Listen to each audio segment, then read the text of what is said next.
Let's see. If anybody happens to just be on this call and it's your first time, my name is Kelly and I channel the Angel Raphael. I've been doing it a really, really long time.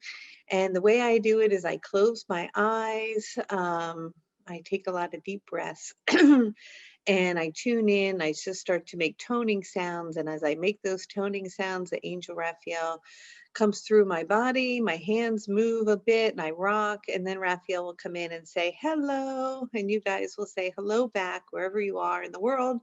You will not be able to unmute yourself, so Casey will say hello, and then Raphael will come in and we'll see what comes up. Important to take of you, always love whatever Raphael brings. Oh, thanks. Okay, we'll just see what shows up.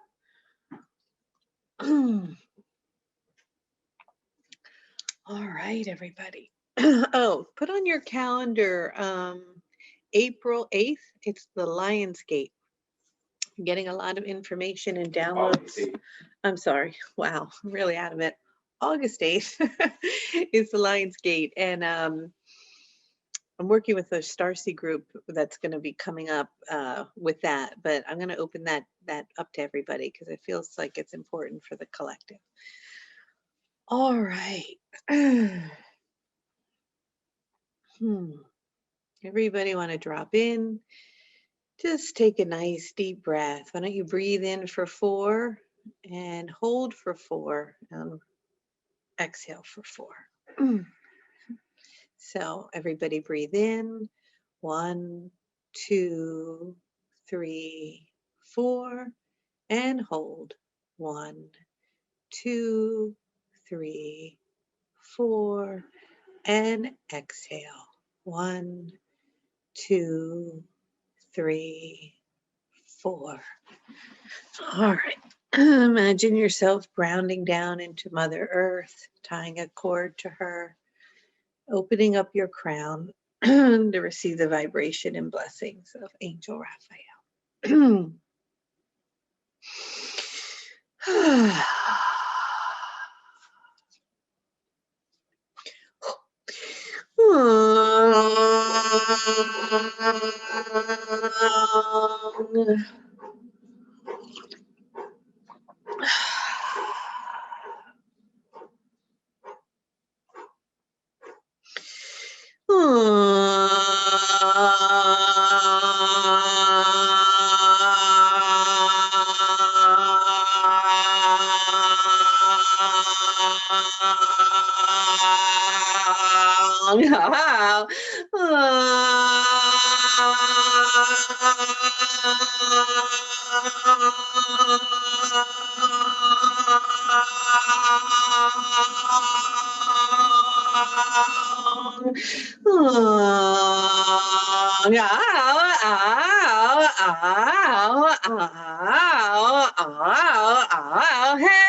Oh, it is that we are delighted to be here as always with all of you and to share our love with you and remind you that you are divine and perfect. And it is that many of you may be feeling an acceleration that has been occurring on the earth at this time. And for some of you, you may be just sliding right through this process, and of others may be really feeling some of the turbulent energy.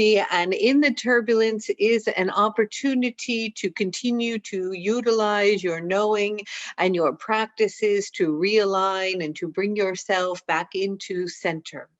For it is that although the last year or so for many of you has been a great changes and upheaval and new ways of seeing and perceiving the world, as you are recognizing and remembering that you are divine and that there is an awakening occurring from a deep slumber across the earth. And as this has happened, it happens in increments. And although you you may not recognize it from your perspective, you have grown and shifted and seen and understood in ways perhaps that you are unaware of at this time.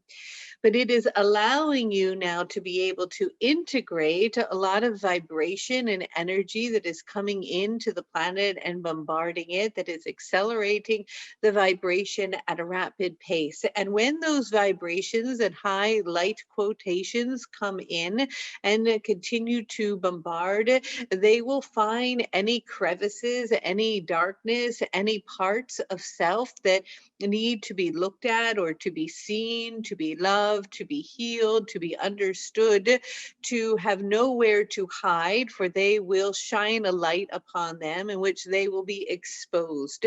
And in the exposure of them is an opportunity for growth and a willingness to take on what it is that you may be facing from a place of integrity, strength, compassion, and conviction. And in doing so, it is important that you do not get caught up or in alignment with the vibration of fear. And we're wanting to talk about fear for a moment because there is a practice that needs to occur to help you to be able not to avert fear, for fear will be present, and that is important for the allowing of it to feel it and to know that it is there and for it to have its life so that it may dissipate. But at the same time, it is that fear is often and almost always generated from a thought, and the attachment to the thought that it is true creates something within the body that begins to drop in, creating a sense of feeling anxious or fearful. And when the thought is removed from that and you drop back in over and over and over again into the presence of the now, which we always speak of, with the presence of the stillness and the empty space of all that is, you find a place in which you can rest in peace. And it is that the more you practice this, the more you become even and unrattled, even but what may appear to be of the greatest disruption. And as disruption would be perhaps how it is perceived, continues to occur and perhaps accelerate as the months go forward, as it begins to ramp up in even a more octave of disruptive energy. The goal is for you to maintain a sense of steadiness, a sense of calmness in the storm, a sense of conviction in the truth of the identity of who you are. And so we encourage you to go back to the very basic principles that are known to all of you, that you have read and that you have learned, and that sometimes you practice and other times you do not. And to be a disciple of discipline and discernment, and to utilize them and to take action, to implement them on a regular basis to support you in having the foundation, the root system that is needed so that you may weather the storm with ease and grace, with the ability to see it and rise above it, and so that you become the witness of it rather than caught in it.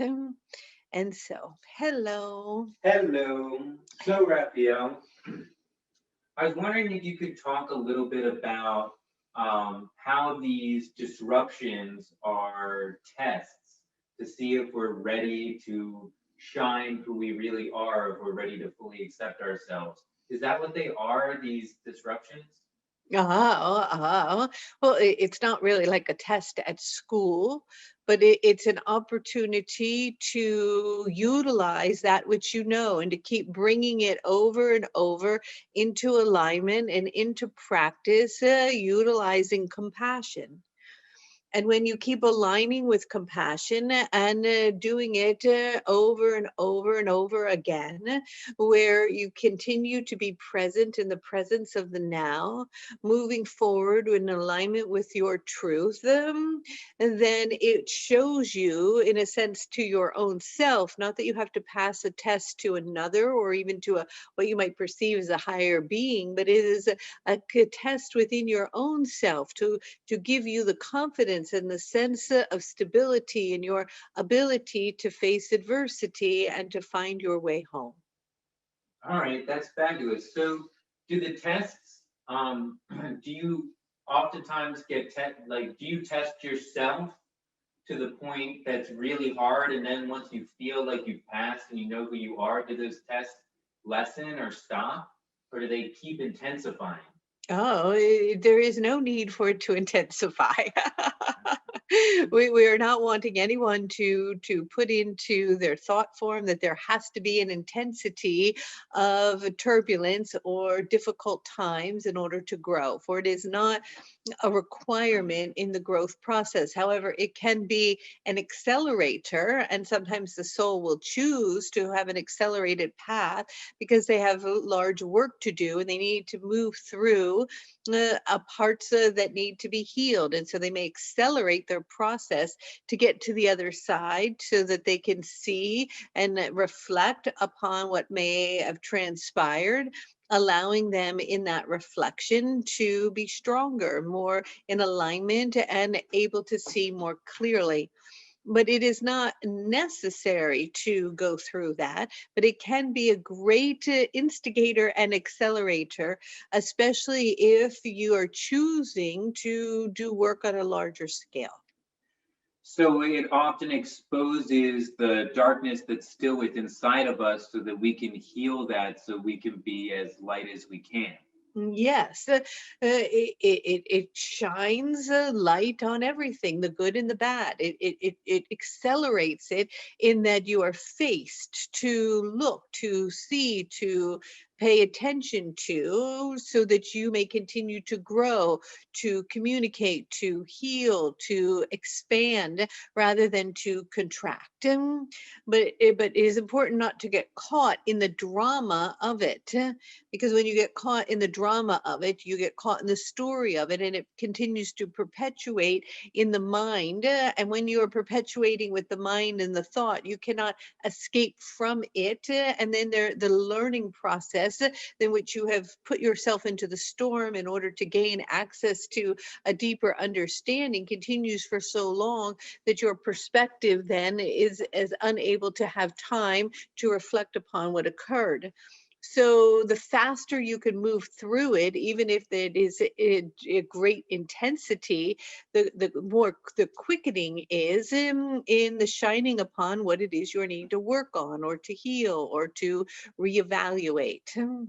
So when you say getting caught in the drama, what's the difference between getting caught in the drama and processing what has happened? Oh, well, it is that drama is when you are getting something out of it and you're choosing to perpetuate it because there is something within it that is feeding the ego, versus witnessing it, being present in it, being in integrity through it, and then with perspective, recognizing you don't want to participate in it any longer and pulling away from it. The drama may present itself or come into your experience to highlight something in order for you to grow. But when you are feeding off of it because there is a part of ego that is getting something out of the drama, cookies in a sense, and you continue to perpetuate it for long periods of time, it is no longer serving you. So when you're using it maybe to get attention from others, and so you're feeding it and engaging it, because then, that might be an example of how you benefit from the drama. Yes, others may say, oh, they may feel sorry for you. You might be a victim of something, or perhaps the drama is interesting or gossiping or lots to talk about, or it could be that you can engage in it with another in order to perpetuate a story. However it might present itself in any form, and you can do that for a period of time in order to recognize that you're in it, and it will begin to spin and spin. It has a spinning quality to it that can spin out of control, and it can land you in a place where you can find stillness and presence, and begin to move away from it, or you can get caught in it, like a tornado spinning out of control. And so it is important to remove yourself from it, and to get perspective from it, and to get clarity from it, and then to make a conscious choice if you are wanting to continue to engage in it. Mm. All right. So another question that I have, and what I've noticed with so many things in the world, whether it's what people see on the news, what people see on social media, what people see in any given moment, is two people might be looking at the exact same thing and have vastly different perspectives on what was reality. How can that be, and how can we start to merge our perspectives back together to form reality? Well, it is that in which you have known up until recently to be reality that you collectively agreed on as truth is crumbling beneath you, because the vibration of the outward expansive energy of identifying with form and using form as the way to navigate through your experience here is taking what we call an in breath. And as it does that, that in which you have identified with the idea to be structure, it has to begin to dissemble itself to force you to find your own internal truth. And your truth, whatever that may be, than which you are discerning from your perspective of your own inner knowing that aligns with the vibration you are wanting to align with, may differ from the vibration of another, and which it may appear from outside appearances that you are moving more and more into separation, into duality, but you are actually beginning to separate to a point in which you will hit an outside rim in which you begin to come back into a unified field, because you will begin to slowly start to align with an internal essence or knowing, and that internal essence and knowing that is fully in alignment with truth comes from the same core place, which is a unified field of oneness. But haven't arrived there yet, because you are in the process of practicing discernment in alignment with individuality for your own knowing. And when you move beyond that part of this evolutionary process, you will slowly more and more be tuning in to higher aspects of self, which are collectively originally the same, in which then you will begin to form an agreement of a collective knowing that is in alignment with the majority that is moving you toward the outcome of unification. And so it is an evolutionary process that appears from your perspective to be more in alignment in this now moment with division rather than with unity. But it is ultimately moving toward unity, because as the outward structure of form and identity of what you think to be true dissolves and collapses, you will begin to internally find your center and truth. And through that, you will begin to project a new experience, which will become the reality that you chose to to vibrate with, which will be collectively aligned with all of those in your experience in agreed new collective consciousness. Now, there may be an agreed new collective consciousness that is different than the one you had, but you won't even recognize it because it will no longer even be in your experience. So right now you are in the place of the splitting. You're in the place of the fragmentation of what would be duality or division as you find your own internal knowing, because the compass that led you toward the direction in which you have been told is the only way for something to be is no longer directing you, for the direction has to come from inside. And as you begin to do this over and over, you will begin to align with the projection of the vibration of others in the experience that are in alignment with that vibration that create that new collective truth. So in terms of discernment, there are many times I know in my own life where I had a feeling, but I wasn't able to discern what that feeling was, and I decided to trust others outside of me instead of following the feeling, or actually let them help me interpret the feeling as something other than what it was. How do we strengthen our tools of discernment within inside of ourselves without being so hard-headed not to listen to other people around us that we trust? Ah, well, of course, you have been programmed to look to outside sources to tell you the future, to tell you what will happen, to give you advice, to look to your elders for information and input, to understand knowledge and science and data, to make decisions, and all of that is a part of the experience that you have known up until this now moment.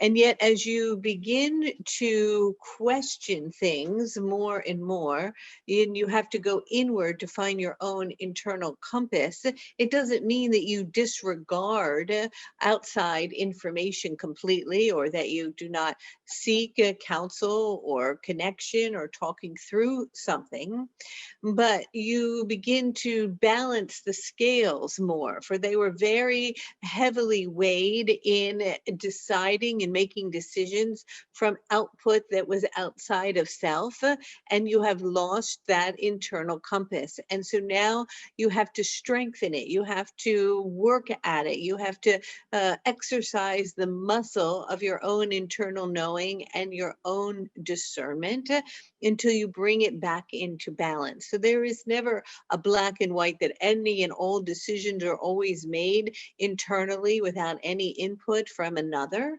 But it has been so out of balance for so long in the blinding belief of something that is perhaps not based in your truth. And so you have to keep practicing this. And universally, the vibration of the planet will keep accelerating to bring into your experience this questioning, which will force you to continue to go inward to find your way. It's like we're bringing into mind, for whatever reason, the old movie of the Celestine Prophecy. And it is that in that they had to perhaps find a pathway somewhere. Let's say you're moving toward a sacred place and you don't have the map.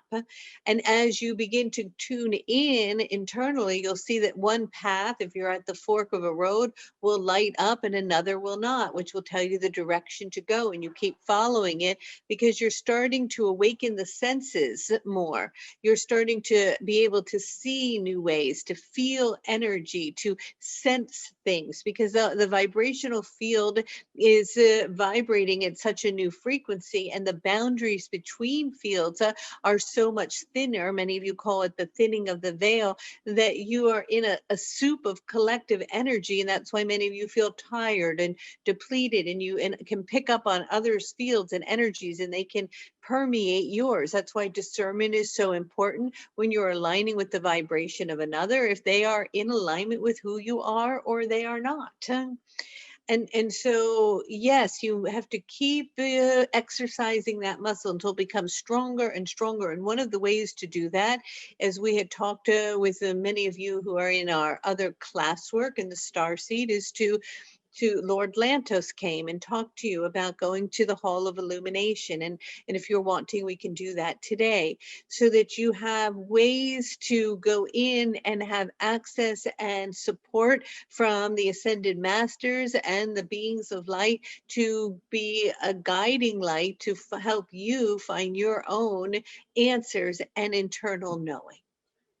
So going to the Hall of Illumination is great, but is there any way do you have any suggestions on how to practice discernment and seeing the energies in our everyday 3D lives when we're out in the world? Well, you're going to have to go back into the times in which you were able to see and to hear and to feel beyond the material.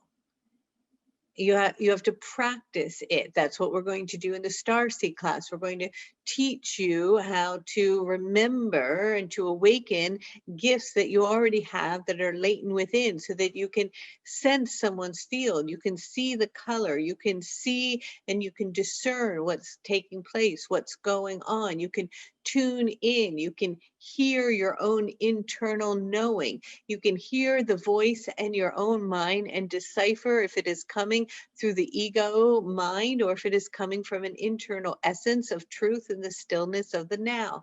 You begin to practice. It takes practice, like learning to play an instrument or playing the piano. You don't just sit down and become Mozart. You have to learn the keys. And so you already know how to play the symphony because you've played it before, but you're very, very rusty. And so we not only will begin to teach you how to do it, but that you will then have to practice and practice and practice, so that it becomes a skill set in which you don't think about it anymore. When you're driving, you're not really thinking about it like you did the first time that you took your driving lesson. You just drive. It's automatic. And then it will be the same. It'll become an automatic discernment and knowing. You will be able to sense, size up, feel the energy of another, and know quickly if that's in alignment or a match with you or not. And so would practice looking at people with innocent perception be a way to enhance these gifts of discernment? Yes, and at the same time, it can be a bit tricky because everyone is yourself and is a reflection of you and is love. And so there's no judgment to be cast upon another at the same time. It's just whether their vibration is right now in alignment with your vibration for the evolution of your and their highest good. It doesn't mean that you label them as bad or dark or any of those things. That is not what we're talking about at all. And so when you are interacting with a person, where does, and if everybody's yourself, where does the boundary of responsibility lie in terms of doing everything that you can to heal them, but also keeping yourself healthy? If you want to give them everything that you can, like, because you would give yourself everything that you can, up, I guess, up until the point that you're healthy. That's the line, I guess, right? Very good.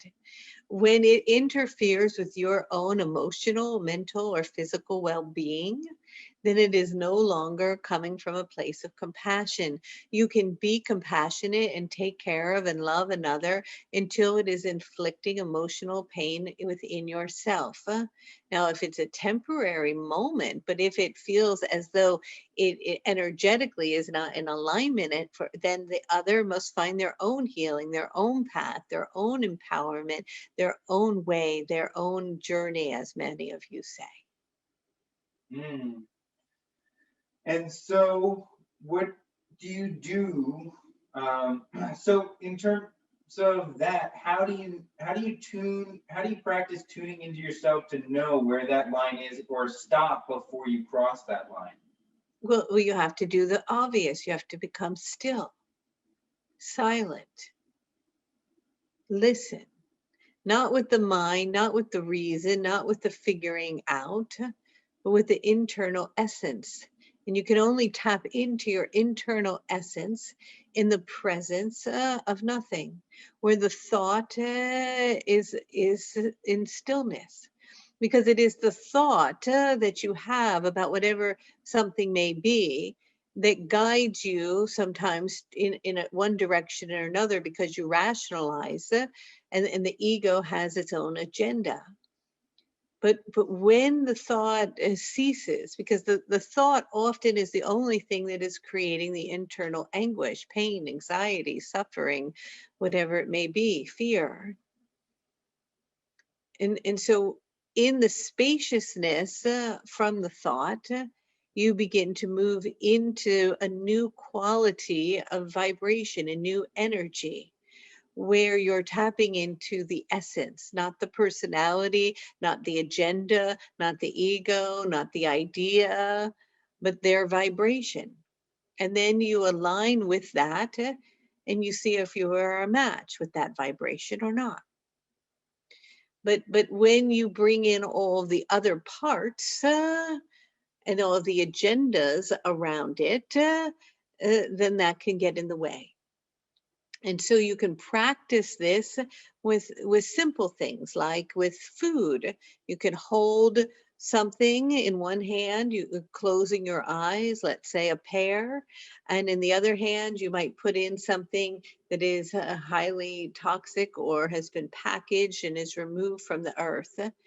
And you would know just by feeling it, the quality of how it feels. One would feel synthetic and one would not. But if you had a way of comparing something that necessarily was the same, you could start to feel the vibration of it. You can close your eyes and tune into the energy, what the light quality is around it. And you can tune in if your body is in alignment with it, if it brings you healing, if it is for your best interest, all of these things. Keeps requiring tuning in and practicing, and you can do it with daily simple things. And you'll start to say, oh, but I'm not in alignment with that, or I am in alignment with this. I'm not in alignment with that. I am in alignment with this. And you start to notice through what you were saying, innocent perception, the quality and the vibration of substance, of people, of situations, of homes, of buildings, of shopping centers, of whatever it may be. And then you might pull up and say, I'm not going in there right now.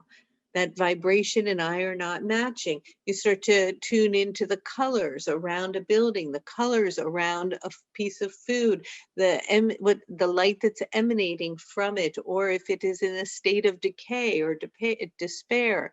You start to tune in more and more, utilize and expanding upon the senses that were given to you.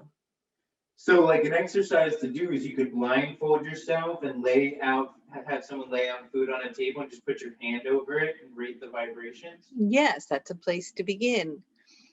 Just like someone teaches you the notes on the piano, you have to practice. So you have to tune in, you have to pay attention. And so what you're doing is you're paying attention, and without allowing the mind to have a preconceived agenda or judgment. Mm.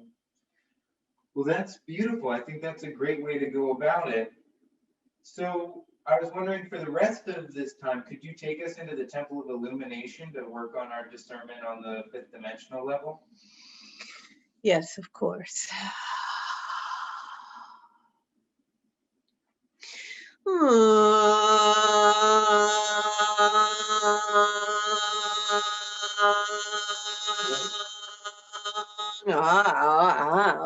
It is that my dear friend Lord Lantos is in alignment with the Temple of Illumination.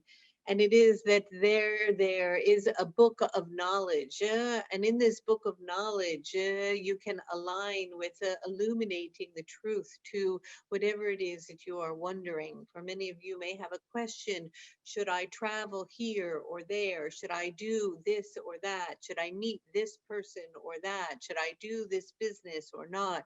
Should I eat that food or not? Should I marry that person or not? Whatever it may be. And it is that the answer lies within. But the hall of illumination is a place in which a perpetual flame of light has been lit for what may appear in your perspective eternity. And in this particular hall of illumination, there's a very sacred book filled with wisdom, knowledge, and knowing.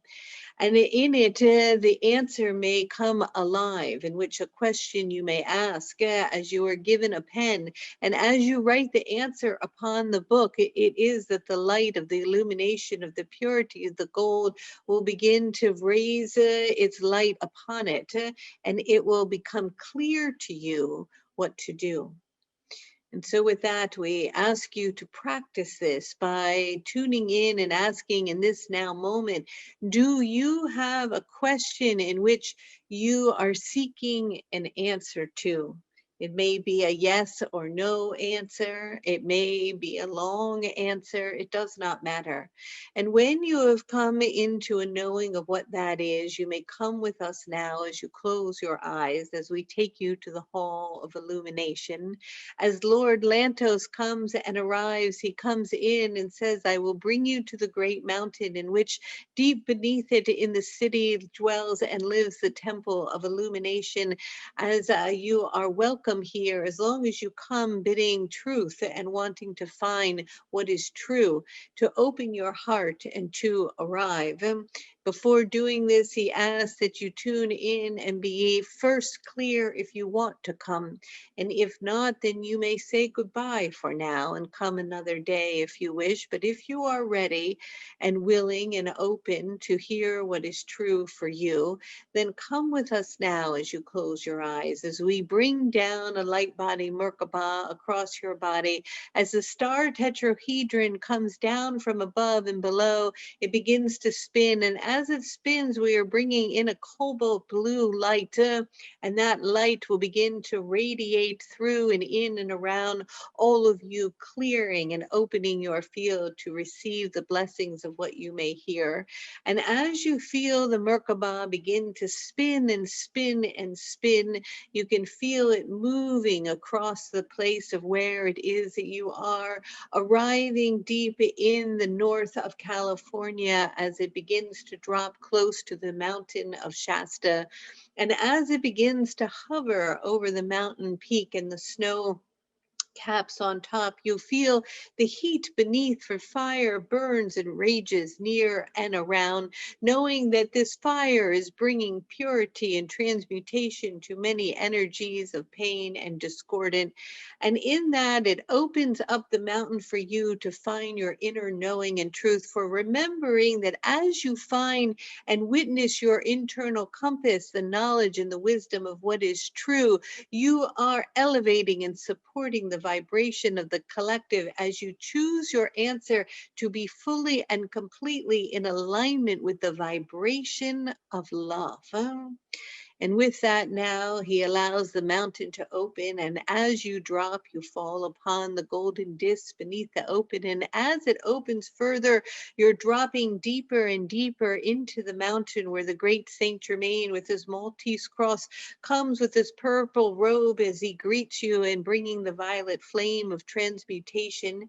You get out of your vehicle, and as you arrive, you go over to an amethyst chair in which you sit. And on the chair, you feel the vibration of the purity of the flame as begins to rise beneath your chair. And as it rises, it moves through your whole body.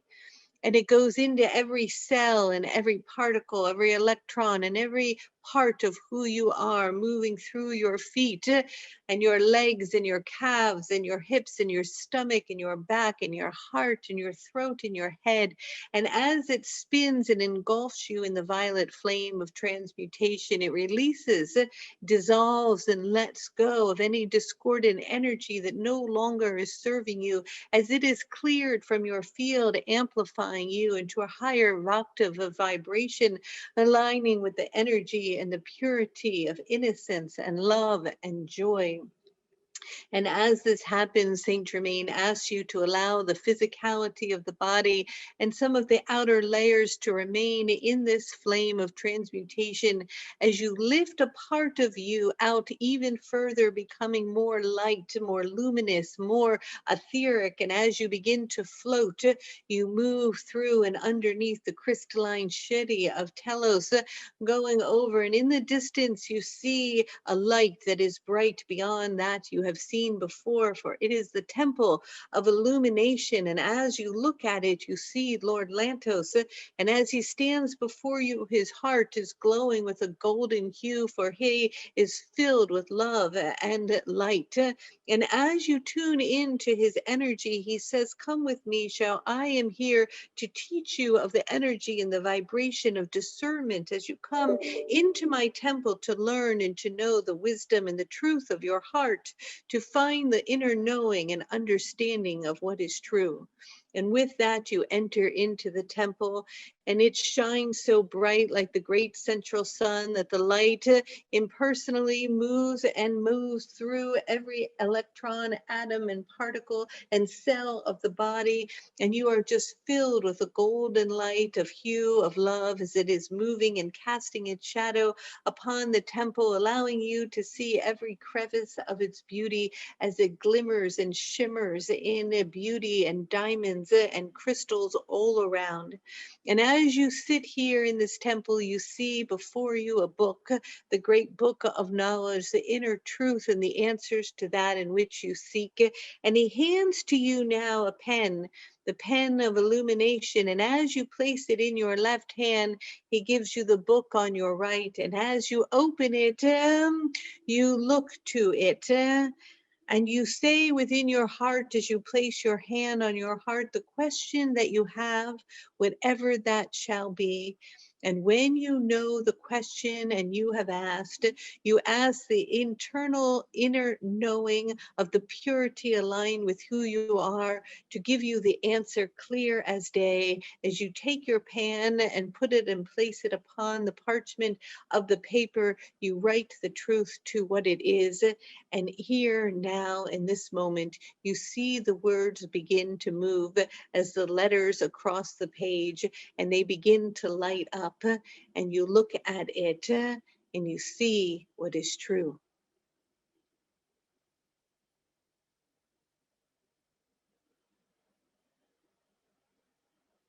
And when you know the truth, you will see a period at the end. And it is so. And you must trust in that knowing and that inner understanding that has come not from another, but from you. And with that, Lord Lantos says to you, you may come now to this temple of illumination whenever you wish. You may come with whatever wondering and clarity that is needed to be seen. And you may come to the altar of the great book of wisdom and inner knowing as the pen writes the answer and is shown to you.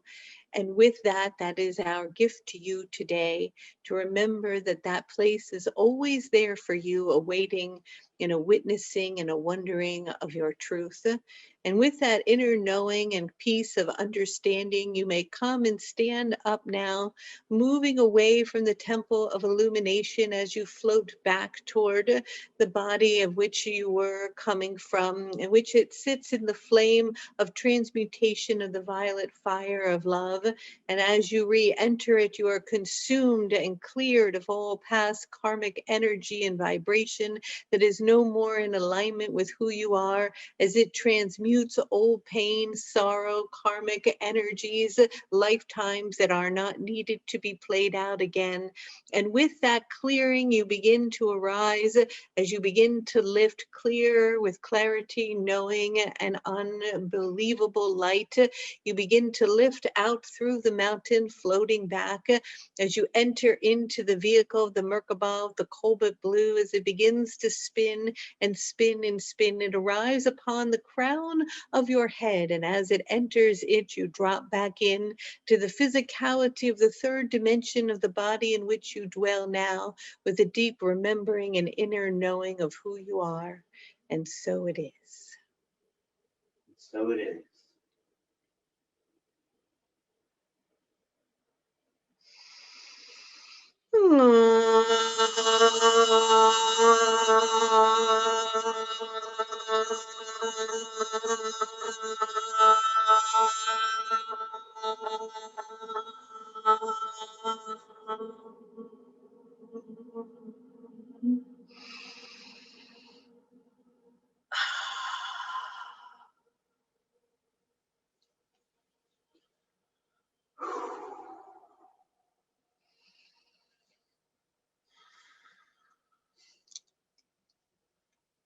444. Hmm. All right, everyone. Well, we did the same meditation yesterday, very similar with the Starseed class. But it's really important right now that we keep following our inner compass and using discernment as the energies ramp up around the planet. So I hope that you all received what you needed to from today's transmission. It's my pleasure to be with all of you. For those of you who donate to these free calls, thank you. For those of you who want to join our Starseed community, Starseed 1 starts September 11th. And other than that, I'll see you on Instagram this week. All right. Love, love, love, everybody.